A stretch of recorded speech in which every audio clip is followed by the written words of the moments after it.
የደርግ ጽሕፈት ቤት የሚገኝበት 4 ኪሎ ታላቁ ቤተ መንግስት ግቢ ወትሮም ከበድ የሚል ቢሆንም ዕለተ ሐሙስ ጥር 26 ቀን 1969 ዓ.ም ጭራሽ የሚያስፈራ የሚቀፍ ድባብ ተጭኖታል። ምድር ግቢው ጭር ብሏል። በዕለቱ የደርግ ቋሚ ኮሚቴ ስብሰባ የሚደረግበት ነው። የቋሚ ኮሚቴው አባላትም ከስብሰባው አዳራሽ በሰዓቱ ተገኝተዋል። በመርሃ ግብሩ መሰረት ስብሰባው ተጀመረ።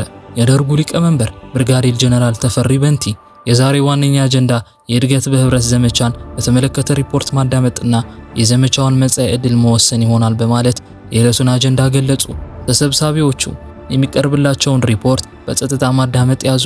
ስብሰባው ቀጠለ። በመሃል የደርጉ አንደኛ ምክትል ሊቀመንበር ኮሎኔል መንግስቱ ኃይለ ማርያም ይቅርታ ጠይቀው ከስብሰባው አዳራሽ ወጥተው ሄዱ። ጥቂት ደቂቃዎች ካለፉ በኋላ ወደ አዳራሹ ተመልሰው ቦታቸውን ያዙ። ከዚህ በኋላ ያልተጠበቀው ያልተገመተው ነገር መከሰት ጀመረ። በድንገት የአዳራሹ 2 በሮች ተበረገዱ። እጅ ወደ ላይ እንዳትቀሳቀሱ እያሉ በ2 በሮች ወደ አዳራሹ የሚተለተሉ ወታደሮች ልብ በሚያርድ ጩኸት ክፍሉን ሞሉት። ክፍሉን በአካልና በድምፅ አጥለቀለቁት። ወታደሮቹን የሚመራ መኮንን ሻምበል ገብሩ ይሰኛል። ተከትሎም የደርጉ የጥበቃ ኃላፊ ኮሎኔል ዳንኤል አስፋው በአዳራሹ ተከሰተ። ተሰብሳቢ የደርግ አባላት ደነገጡ። እንደታዘዙትም እጃቸውን ወደ ላይ ከፍ አደረጉ። ወዲያው ሻምበል ገብሩ ጓዶች አትደናገጡ፣ የሚፈልጉት ጥቂት ሰዎች ናቸው። እኛ አሁን የምንጠየቀው ትጥቃችሁን በሰላም እንድታስረክቡ ብቻ ነው በማለት እንዲረጋጉ አደረገ። ሁሉም የታጠቁትን ሽጉጥ ለወታደሮች ሲያስረክቡ አንደኛው ሰው ብቻ አንገራገረ። የደርግ መከላከያ ኮሚቴ ኃላፊ የነበሩት ሻለቃ ተስፋዬ ገብረ ኪዳን። እሳቸውም ብዙም አላዘለቁም። የኮሎኔል ዳንኤል አስፋው መግባት ተጨምሮ የታዘዙትን ፈጸሙ። ተሰብሳቢዎች የደርግ አባላት ትንፋሻቸውን ውጠው የሚሆኑን መጠባበቅ ይዘዋል። በእጁ ወረቀት ይዘው የነበረው ኮሎኔል ዳንኤል ኮስተር ያለ ቀጭን ትእዛዝ ሰጠ። ስማችሁን ስጠራ በማመለከታችሁ በር ትወጣላችሁ በማለት አዳራሹን መውጫ በሮችን አመለከተ።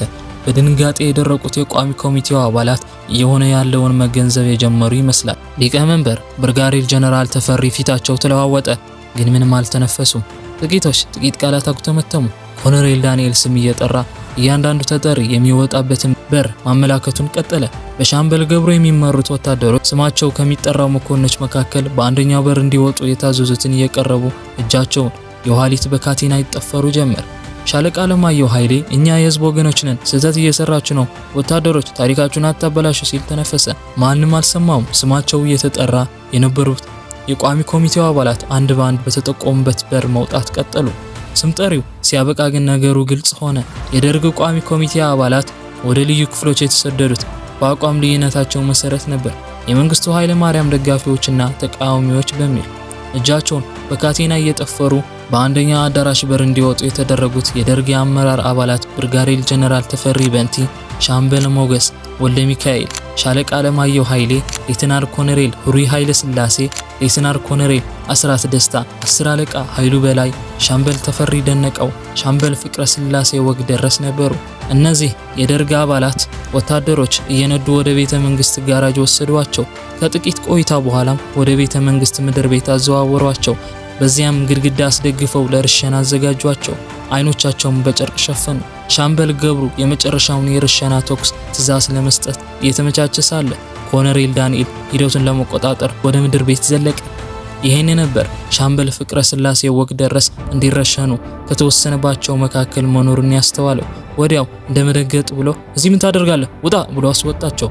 እድላቸው የታደጋቸው የሁለተኛው የደርግ ዘመን ጠቅላይ ሚኒስትር ፍቅረ ስላሴ ወግ ደረስ የታሰሩበት ካቴና ከእጃቸው የተሸፈኑበት ጨርቅ ከዓይናቸው ተፈታላቸውና ምድር ቤቱን ለቀው ወጡ። የቀሩት ግን እዚያው ድምጽ በሌለው መሳሪያ ተረሸኑ። በቆሙበት የመሳሪያ ጥይት እርከፈከፈባቸው። እነዚያ ሀገርን ለመምራት አቅደው የነበሩት በወረደባቸው የጥይቱ ርምታ ወደቁ። ጥር 26 ቀን 1969 ዓ.ም ለስብሰባ ገብተው በጥይት አረር ተገረፉ።